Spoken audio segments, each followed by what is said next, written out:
Hello and welcome to my channel and happy Friday the 13th. In true spirit of today, I'm doing a Halloween tutorial on Jason from Friday the 13th. This is my first voiceover tutorial, so I'm sorry if it is a little rough around the edges. I thought I would do a voiceover because this is going to need a lot of my concentration, as this is the first attempt of me trying this. So hopefully it goes well and hopefully you like it.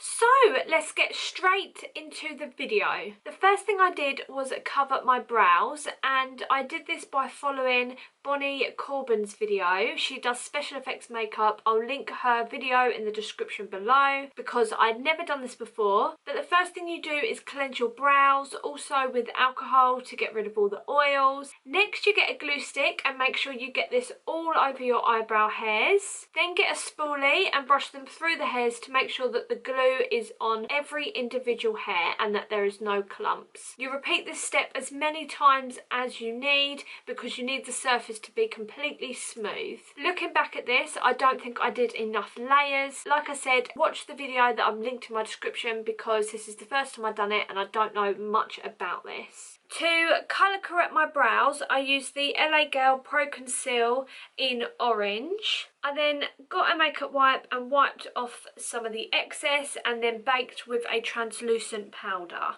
I then used a yellow based concealer to try and conceal some of the orange. Damp beauty blender to blend it in.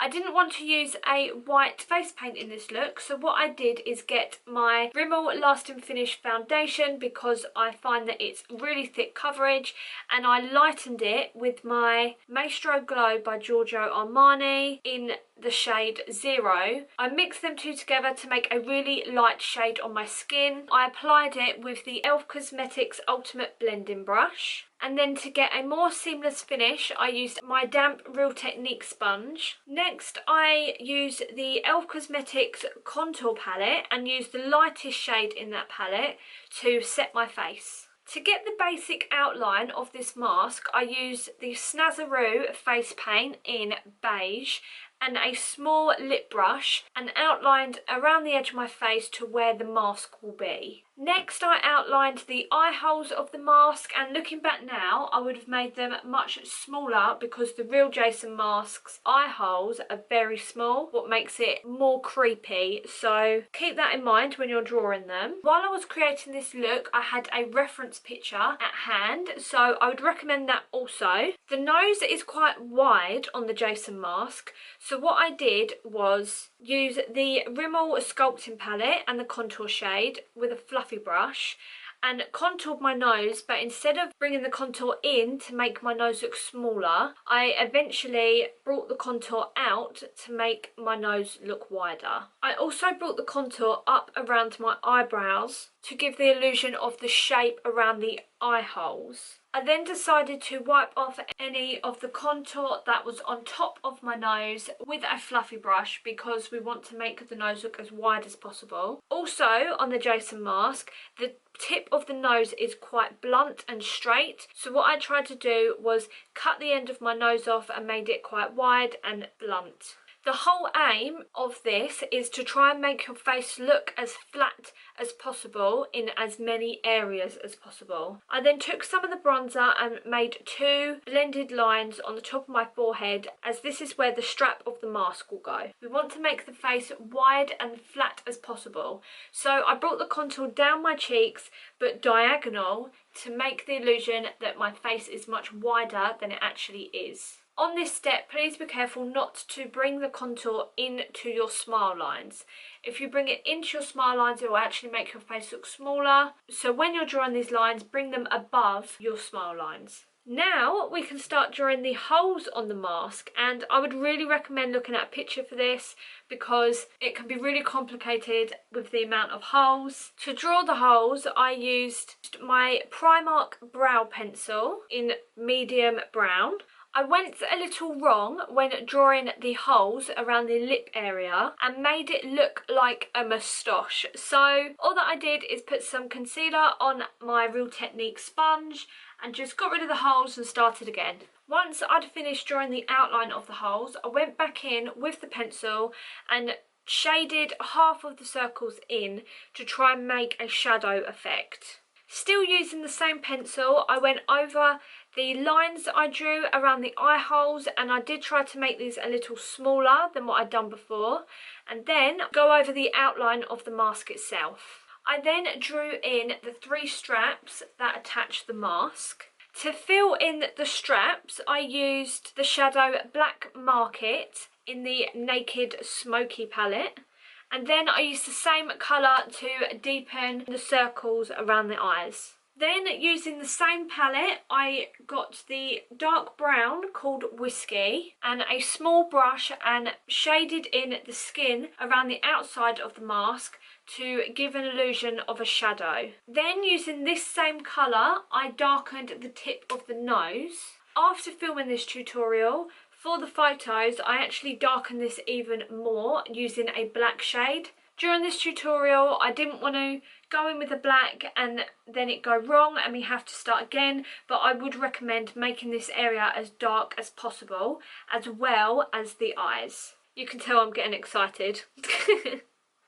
Then, to make the mask look dirty and scratched, I put my blending brush into the dark brown shade in the Smoky palette called Whiskey and just flicked the brush across my face to make it look like there's scratches or dirt marks.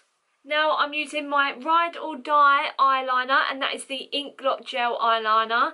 I did start to draw the circles around my eyes with a different eyeliner, and then I always end up going back to this one, so I really recommend it. I use this eyeliner to sharpen the circle around the eyes. I then use the same eyeliner to go over the straps.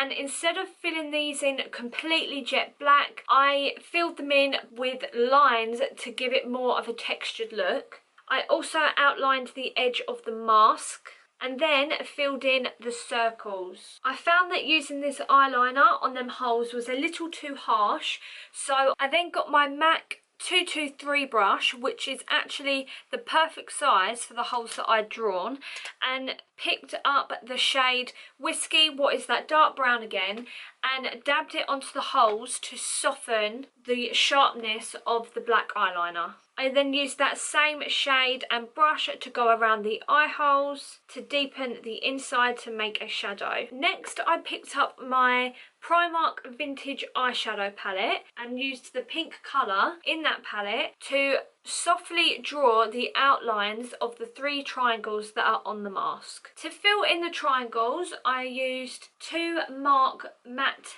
liquid lipsticks in the shade Head Turner and Passionate, and these are from Avon. I first used Head Turner to get that bold bright red, and then I used Passionate to dull it slightly in places. I also used a lip brush to tidy up the triangles and also to blend them colours together. Next, I drew 2 holes on my lips, but I wasn't in frame, so you don't get to see it. What I also would recommend in future for this is to only do it on one lip. If you can see, I did it on both lips and it doesn't have as much of a realistic look because the circles aren't completely even.